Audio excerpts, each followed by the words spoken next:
Everyone. Thank you so much for joining us. Apologies, we had some technical difficulties, but we are all settled now.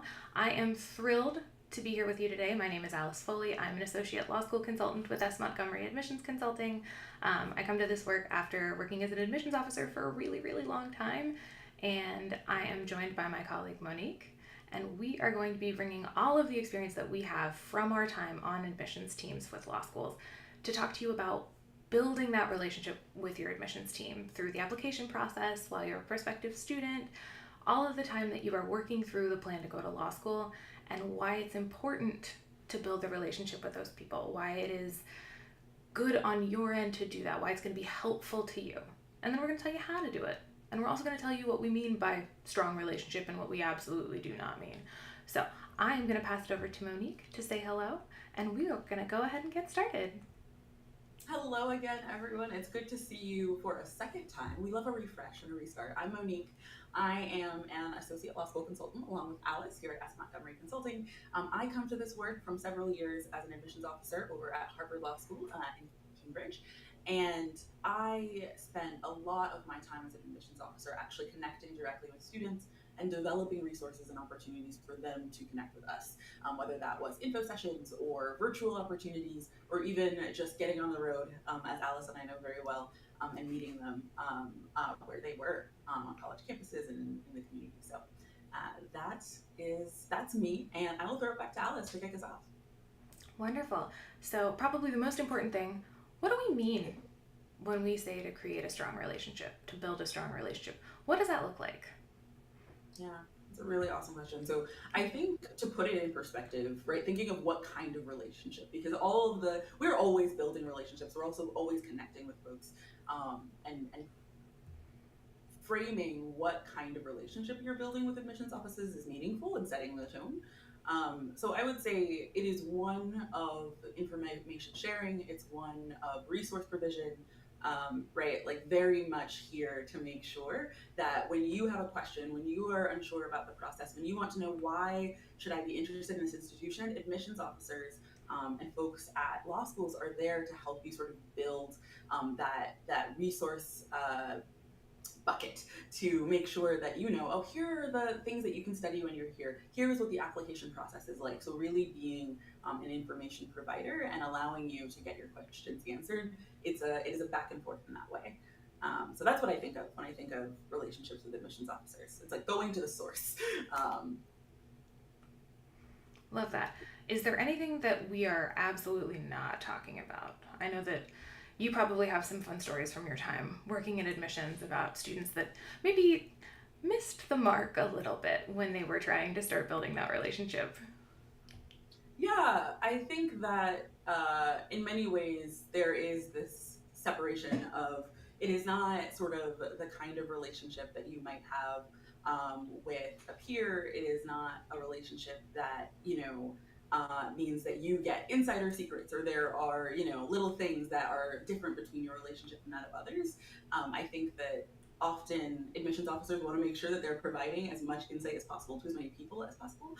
And so that relationship is very much in community rather than like me having an individualized relationship with the admissions team, because they, at the end of the day, are thinking about such a large group of folks and making sure they all have access to the insights that they have. Love that. Any advice for our students? Things that they should do, absolutely, things they should avoid? I think when you are planning to connect, think about how you learn best. And so admissions offices have folks who are thinking, I want to meet with students, I want to connect with them, I want to get their questions answered. And thinking about what way do you want to access information? Are you someone who wants to talk directly with an admissions officer? Are you someone who really likes to sort of research and gather information from the website? Are you someone who wants to put the information in your ears and listen in a podcast? There are usually various ways that you can gather insight and sort of understand what a law school is looking for through their materials, and they try to make it as accessible in various capacities as possible. So at the law school, we had a recorded information session, but we also met with student groups. We also, did on-campus information sessions where people could come to us. And so thinking about what way is best for you to sort of gather your insight will help you to know where to best go to get the information. I love that. One of my favorite stories from when I was doing this work, because I, like Monique said, did a lot of the recruitment work. I was a lot of the times the very first person that a student would talk to when they started engaging with the colleges of law that I worked at. And we had a wide variety of approaches to this, and some of my favorites were the students that would call me every day. Tell me what they were doing, what their plan was, which was great. I love a plan. I love being updated. I don't need to talk to you every day. I'm thrilled. I'm super hyped that you are that excited, but I don't need a phone call every day. The other thing is, if you do have something big going on, let me know. Whether it's a phone call, although I will say one thing for sure. If you guys are calling the admissions office and they don't answer, please leave a voicemail. I know it's a thing that we don't like to do, even if you don't like picking up the phone. Most of us have a caller ID, so if we don't know who you are, we're going to know that you called us 4 times in quick succession and did not leave us a message. Just leave us the message. Then we can call you back and we'll help. But if you don't, we don't know how to help you. And that's, at the end of the day, what we want to do. Like Monique has said, we are big on that information sharing. We are trying to be a resource. Help us help you. Wonderful. So you mentioned, Monique, a couple of different ways that we engage with our applicants, with our prospective students, and, making sure that they're thinking about the ways that they best learn information. Is there something that we like to see? I mean, I know I have my things that I would either be really pet peeved about, or things that I loved when I saw from our students in a variety of different settings, but I would love to hear what you experienced that were like, oh no, I would love if every one of my students did this, or it's cool if I never have to deal with that again. Yeah, I think that often, communicating with an admissions officer, let's say you go to a fair, you go to an LSAC forum, silent plug for that, and you are meeting with different law schools. I remember going to a forum, the New York LSAC forum, and there were so many people, and just having students sort of be conversational and be earnest and ask the questions that they had, and really show that they had their curiosity, that they weren't afraid to come say hi, that they weren't afraid to say, I really am interested in this. What can you tell me about this thing? Sometimes folks are very general, like, tell me about your law school. And I'm like, okay, in 5 minutes, here is all of this large institution. So being curious and having those questions ready and knowing, like, I really want to study X kind of law. What different ways can I do that at your institution? Or like, I'm having a lot of trouble with my personal statement. Do you have tips? So knowing what it is that you are excited and curious about, and allowing me to sort of fill in the blanks for you, because saying, I really want to go to law school. Can you tell me about yours? I have a lot of different ways I can go with that, and I want to know how to be best helpful to you. So coming ready with those questions can be useful. Oh my gosh, that was one of my least favorite things to see at a fair, was when a student walked up to my table and was like, so tell me about your law school. That's a big thing. It's a really big thing to cover in, the 5 minutes that we have, especially at a busy fair or something along those lines. I started doing this a couple of years into my job, but anytime someone walked up to my table and asked me that questions, particularly at a law school fair, I would turn it right back around and be like, well, what are you interested in? What do you want to do? Exactly. And they typically looked a little surprised, but we usually got into a much better place after that. The other thing that we did a lot as admissions officers is emails. Yeah. We send so many emails. So many emails. And while some of them may seem like they are the generic mass communication, some of them are.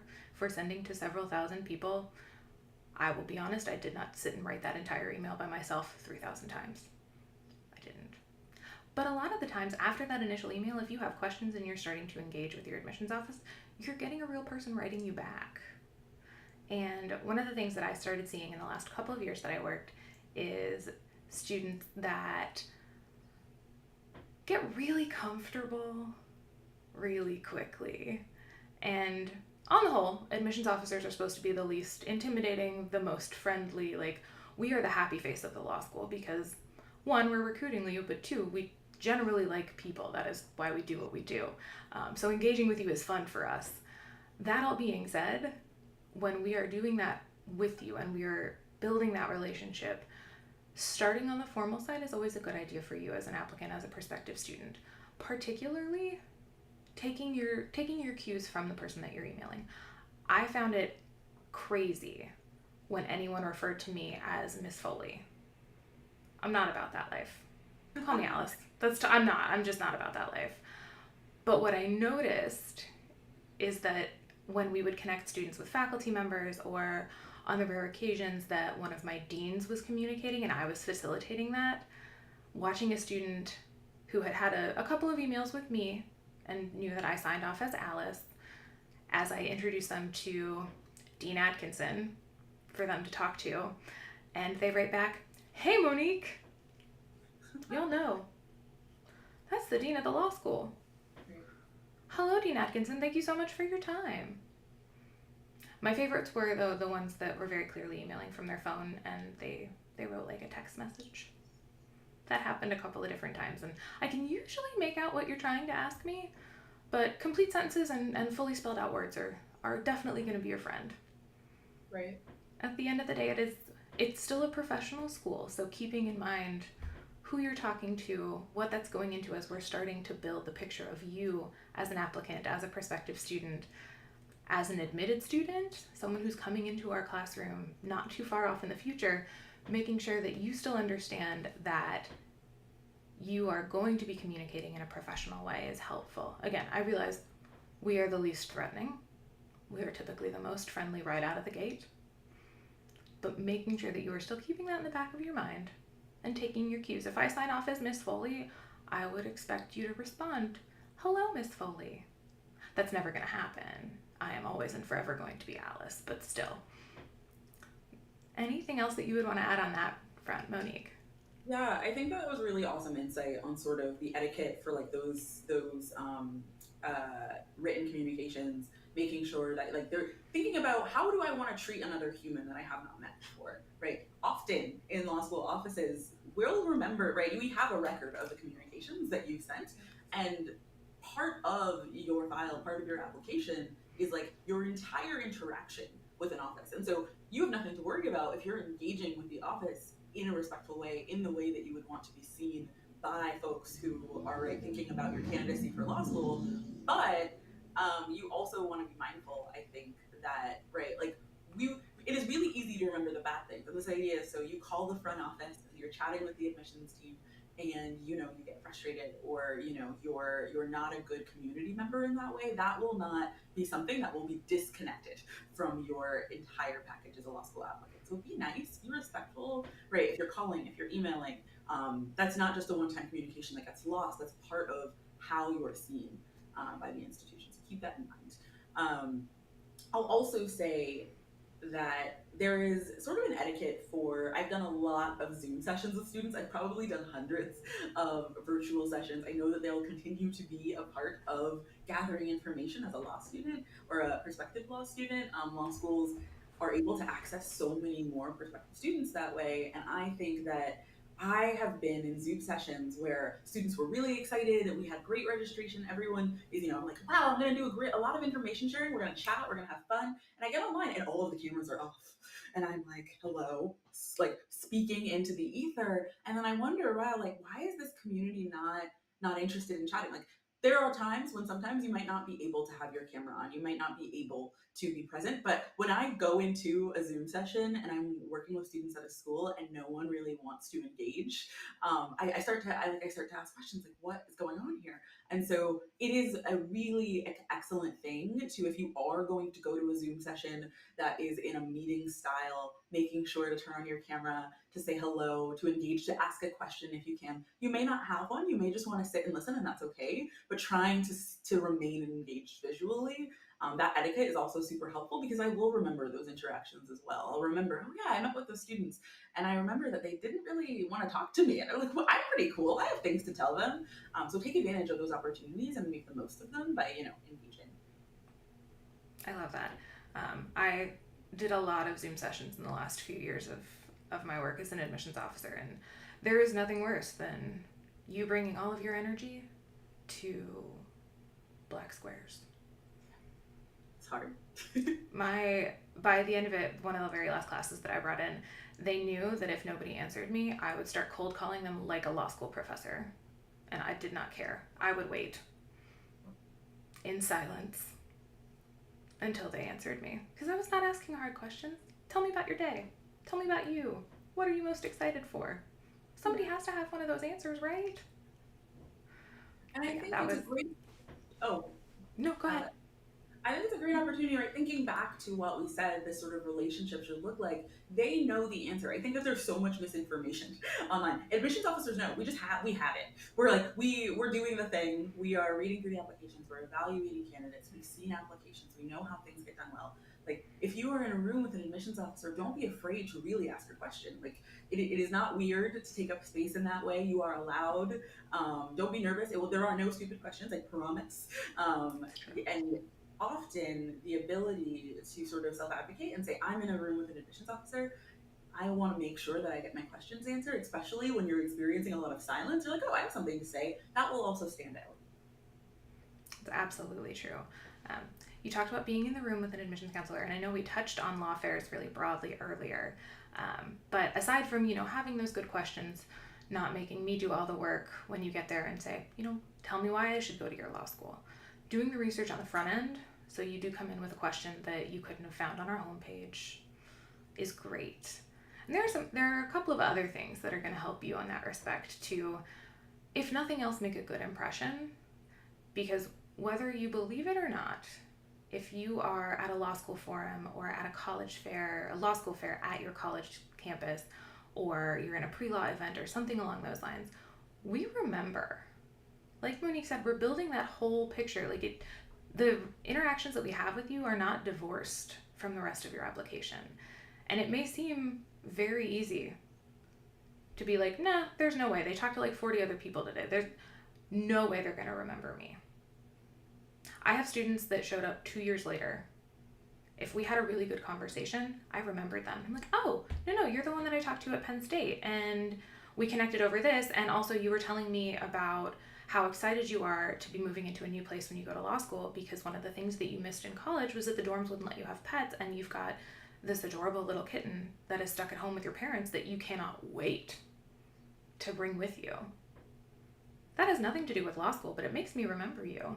Because I want to know why you want to come to law school. I want to know what it is that is bringing you here, and those types of things, and the things that are important to you in your law school. But I would also like to know you as a human. We're going to be spending 3 years together if you come to my law school. And most of the time law schools are small, so I'm going to see you in the hallway. I'm going to check in on you at events. I'm going to check in regularly. I did that a lot with my current students. If I worked with them through the cycle, I wanted to know how they were doing after midterms. I wanted to make sure that they had that, I went to law school. I remember what it's like. If you're having a bad day, I wanted to make sure that my students knew that they could come chat with me or just sit in a quiet place that typically had candy, which is, sugar's always good. But so law fairs, it's really easy to think that you're going to blend, but you're not.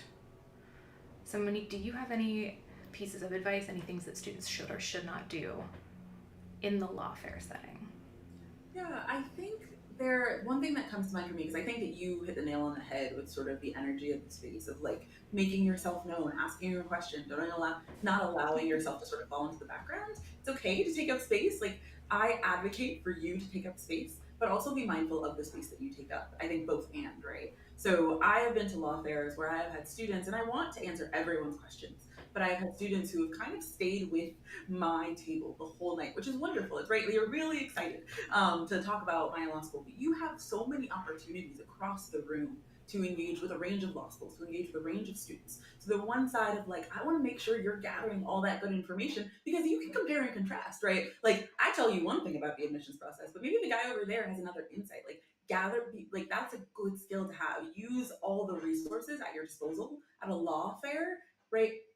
Maybe you aren't interested in other law schools, but you don't know until you meet them, right? You don't know until you see what opportunities they have. So making the most of the whole experience. I don't want you to go to a law fair and talk with one or two schools, right? Talk to at least one school that you may not have even heard of before. It'll give you more insight on the things you like, the things you don't like. Exploration leads to understanding, I would say, right? That you might find out that someone has a clinic that I don't, and then you're like coming back, like, when's this clinic starting at X law school, right?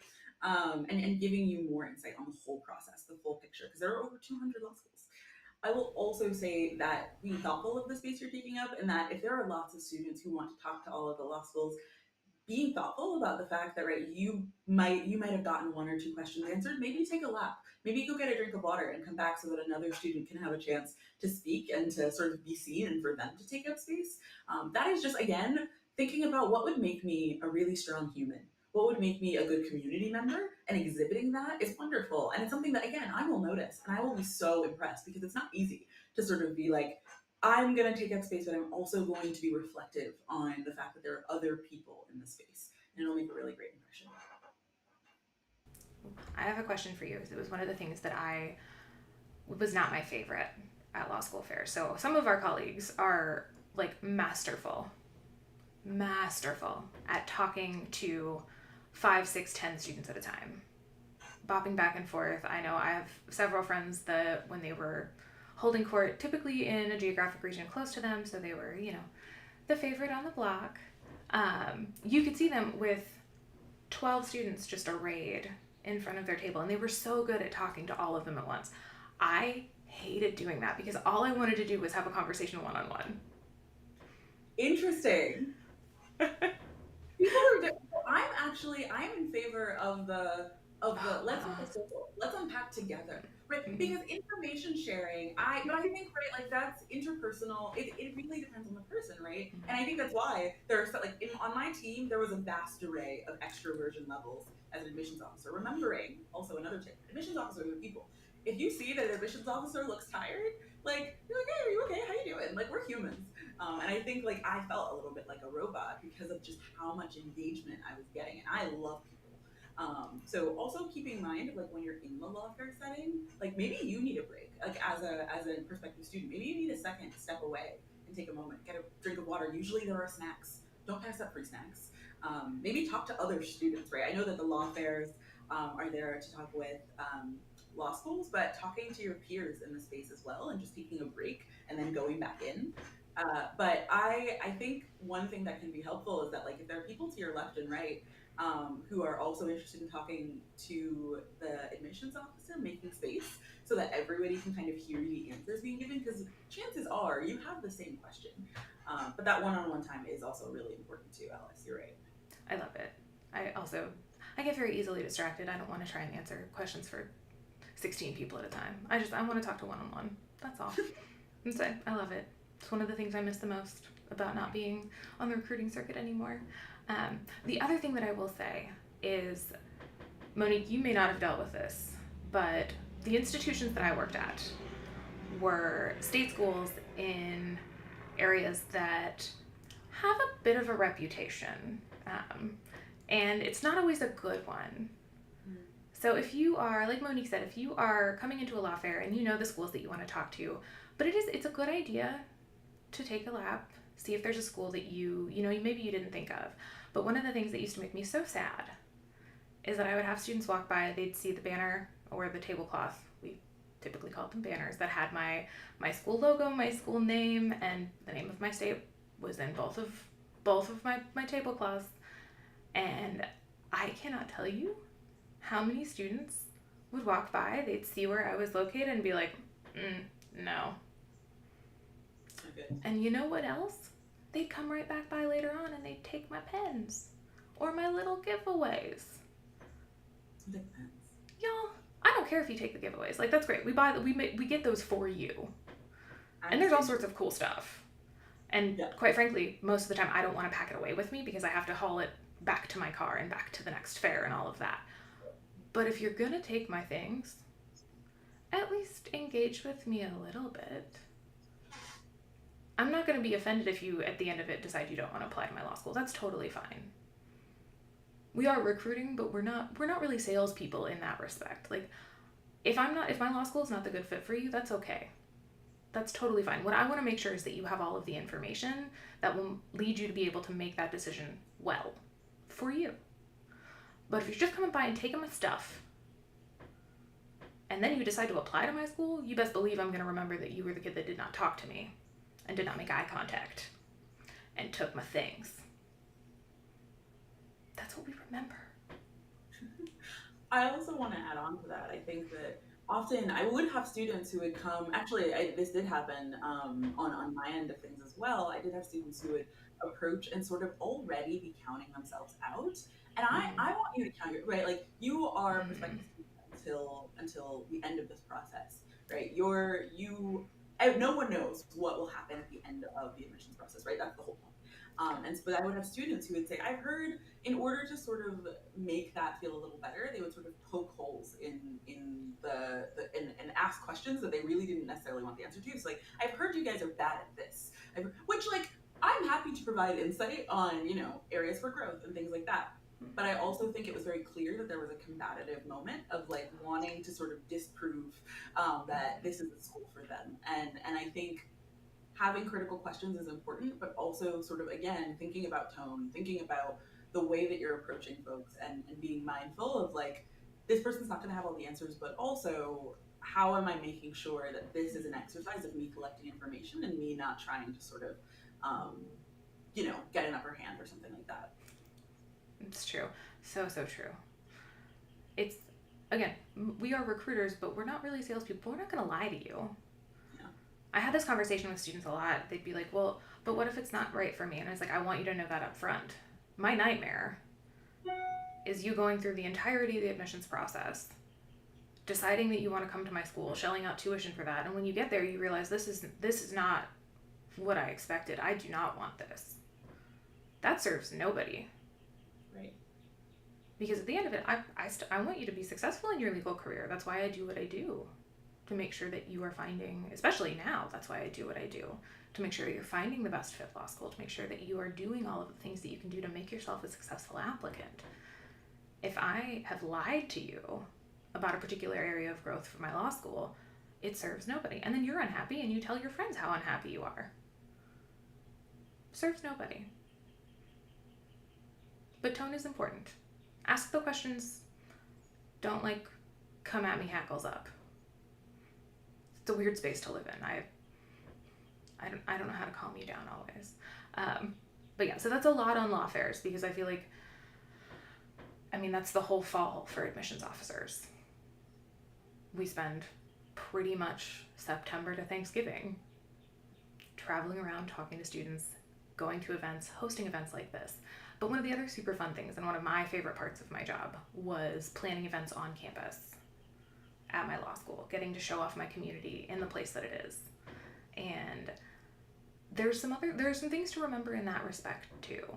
So if you've done any kind of research, you know that most law schools are going to have an open house or an info session, or even at minimum just tours of the law school with an admissions officer or current student or something along those lines. And then once you're admitted, there are tons of admitted student events to make sure that you understand what community that you are joining. And there are some things that you should do to prepare for events like that.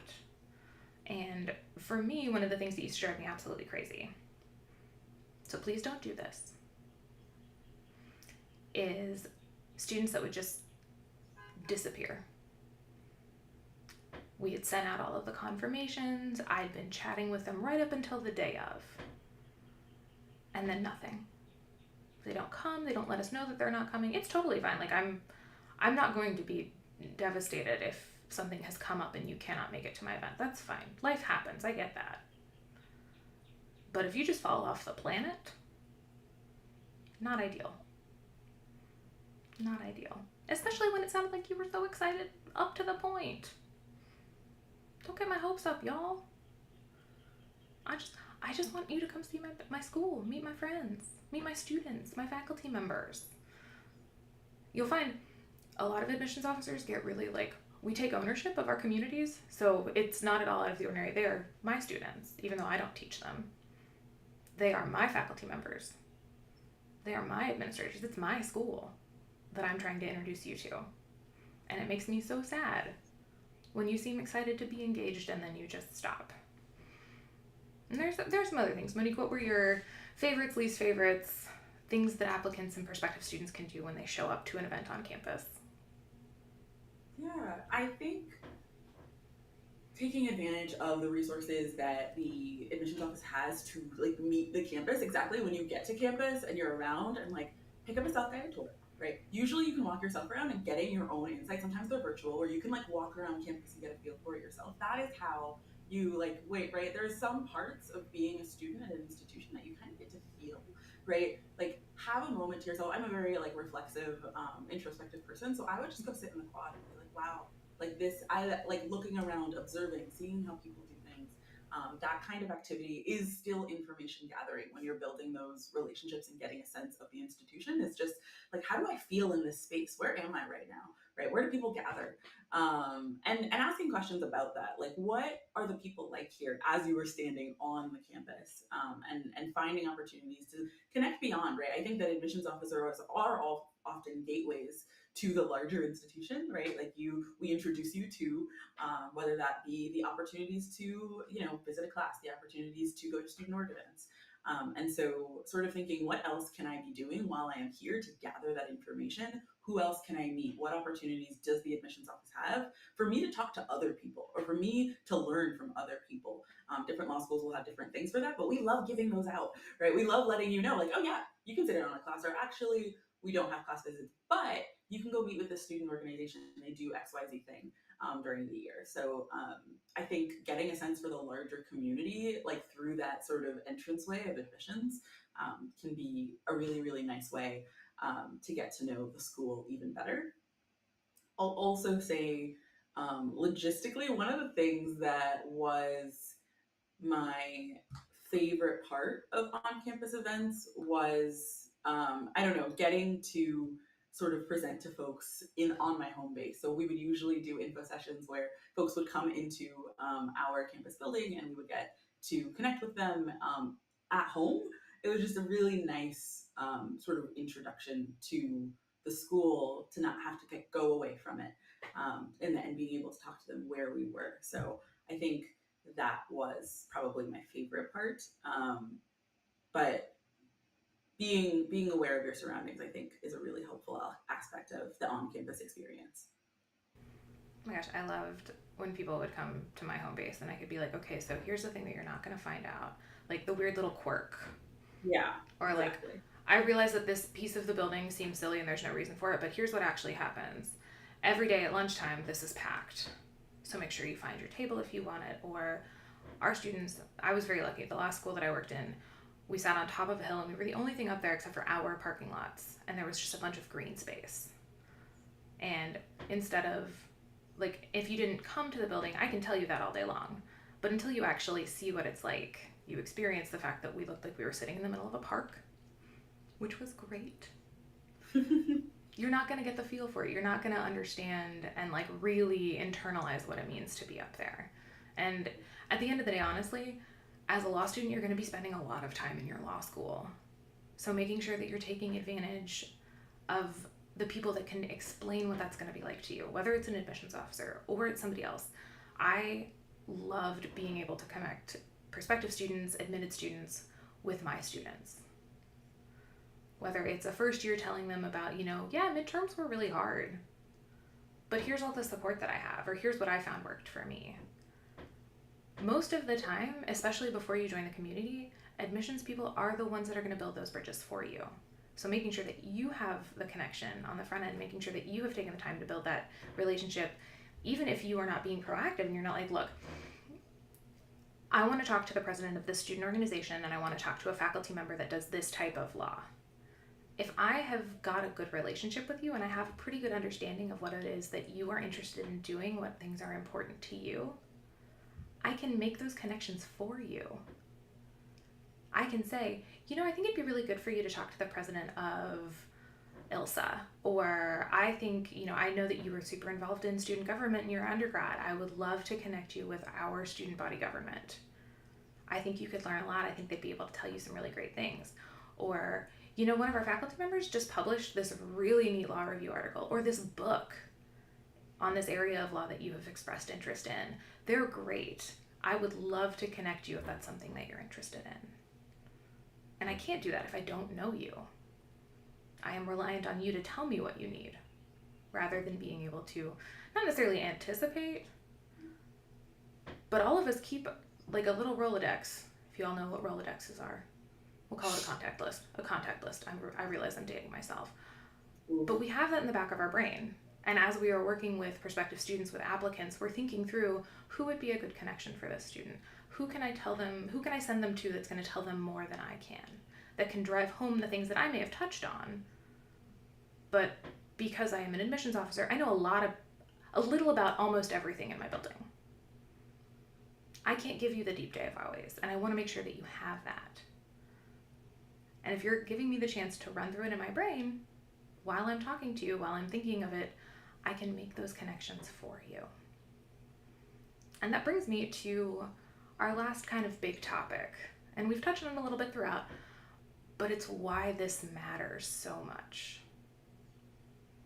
And it's going to matter for a couple of different reasons. There are some overarching things that it doesn't matter if you're a prospective student, if you're an applicant, if you've been admitted, that are kind of across the board. And we've touched on those a lot. And the first one is that law schools are small communities, and your interactions with everyone, admissions team, front desk, faculty, whoever, all of that plays a part. Even if you're not applying this cycle, we still remember. All of that helps us build that picture. And the other thing is remembering that all of us are human. I don't care if you're an applicant. I don't care if you're in the running for our top scholarship. I don't care if your father is a donor. None of those things give you leave to treat us like robots or to treat us poorly, because again, we remember. And in some places, the people that you're in class with are going to make up your colleagues as you finish, and they remember. So, being a good community member even before you join the community member is critical, regardless of where you are in the application process. There are some other things that are really, really specific to prospective students. And again, like I said, we've touched on them. Monique, I would love to hear what you think the most important pieces of this why are for our prospective students, the ones that are still considering applying. They maybe just sent their application in. Why is it so important for them to have this relationship with admissions officers? There are a couple. And it does depend across schools, right? There are so many different schools, there are so many different ways offices do this. But one thing that is constant is, right, what I mentioned at the beginning, the idea that admissions offices sit at the center of what you need to be doing, right? The admissions office knows what the best practices for the application are and how that varies and how that's specific to their school. They will give you that direct advice. Like, I want 2 letters of recommendation from you. I want 1 from a professor. I'll just tell you. And so I want you to have access to information. That is why my job, that is why I develop relationships with students in this process. A lot of the time, Alice mentioned, part of the reason we get into this work is because we like people. We want to see people succeed. A lot of INFJs or ENFJs in admissions. We're out here building bridges and connecting folks, but I think access to information is really meaningful, and admissions officers in part of our role is to make sure you are informed. There is so much misinformation on this process. There are folks who mean well, there are folks who don't mean well, there are folks who don't have full understandings.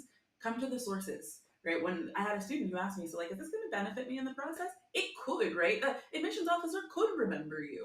But the other part of it is that you are well armed. So if they don't, you have taken all the right steps so that you don't need to have shaken their hand to be someone who stands out on the page. You took all the best steps because they told you what those steps were, what to do, and then you were able to run with that and form a strong application rather than kind of not going to the source and sort of not having the right materials to play with. And so I think that that's the biggest thing for me, is that you get the right information from the people who make the decisions. That's a big deal. I think that second piece is when you get down to questions around, now we're considering candidates, now the applications are in, will you have made a strong impression on an admissions officer? Now, again, this varies, but what comes to mind for me in particular is waitlist season. How engaged were you as a prospective student, as an applicant? Did you come to the events? Did you seem like you were really, really interested? Do I get a sense of who you are through both the written communications and your excitement as a prospective student and an applicant, and maybe eventually an admitted student? It helps me to advocate for you. It's not the only thing. There are so many other factors, but being able to say, oh my God, this student from day one at every event, when we get down to that narrow list of waitlist students, remembering your character, remembering who you are is going to be helpful in that process as well. So it's the long game in that sense. Those are the two, I think, most important things for me. I love it. You kind of touched on it already, but one of the things for me is that, like Monique said, and like I think we've made abundantly clear at this point, admissions officers want to help. That is why we do what we do. We are excited for you. We are excited to be part of your journey. We are not trying to hide the ball. We are not trying to make it more complicated. And the thing that comes with that is that we are willing to go above and beyond in any way that we can. Sometimes our hands are tied, and there are things that we just cannot do. But if I have a student who has taken the time to build the relationship with me, whether it's a prospective student, an admitted student, whoever, and something comes up right before a seat deposit deadline, and I know that we've got a little bit of wiggle, and I can work with the student to make sure that they get it taken care of. I understand how excited they are, and I get that maybe they've had a rough week, or they're waiting on a paycheck or something along those lines, and if they've taken the time to build the relationship with me, this doesn't sound like an excuse when I get that email a few days before saying, I am so sorry. This is what's going on in my life. Is there anything that you can do? And at that point, if there's something that I can do, I'm going to try. Same for prospective students. If you can't make it to an event, or there's something that's preventing you from engaging in the school in the way that you want to, if you have taken the time or you have tried, I'm going to try too.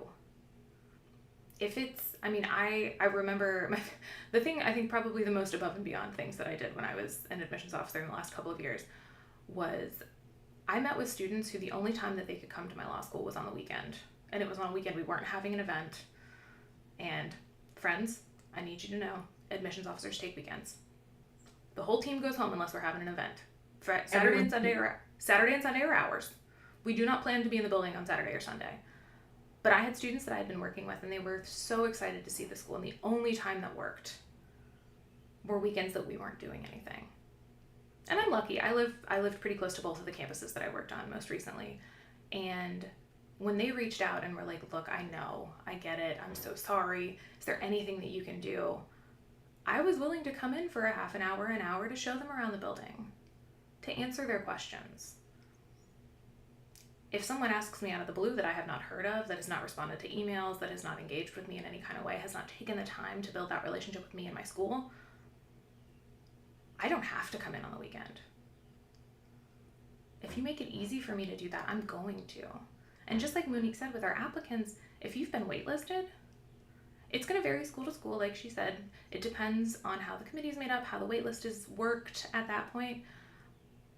But at the institutions that I'm familiar with and the admissions committee that I was a part of, the admissions team was asked pretty regularly, what was the engagement level of this student? Do you think they actually want to come here? Have they shown us that our school matters to them?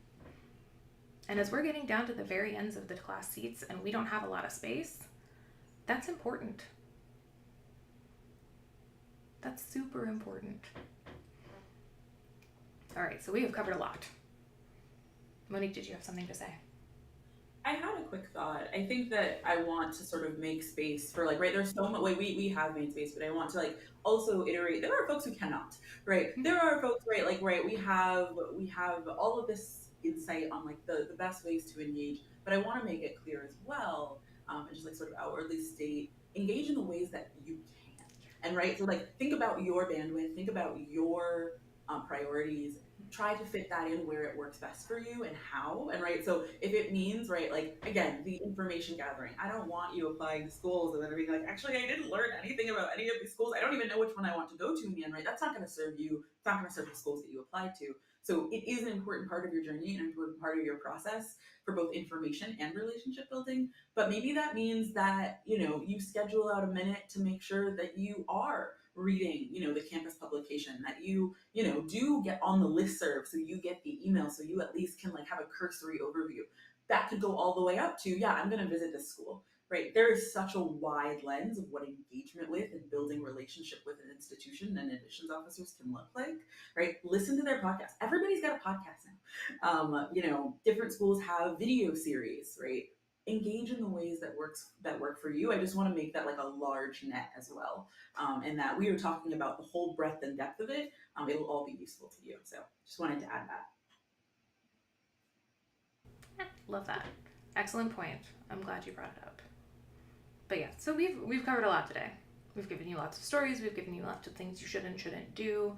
We've talked about why it is important to take the time to build relationships, whatever that looks like to you, and to engage with your admissions team so we can help you as admissions officers the best way and in the most ways that we possibly can.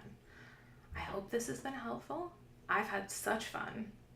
Again, the relationship building piece, all of that, my favorite part of my job. If I could have given up like the data entry and like the actual processing of applications, and honestly, if I could have given up reading applications for decision in favor of just like working with people on the front end, would have done that in a heartbeat. That was the whole thing that made me love my job. So I hope this was very helpful. If it was, keep engaging with us here. We do this every Friday. Monique mentioned everybody's got a podcast. We have a podcast. We have so many things, so many ways for you to engage with us. And if you have any questions at all, let us know. If this was helpful, like, subscribe, all of those fun things. Share it with a friend. Do all of these things. And we will see you soon. Bye, friends.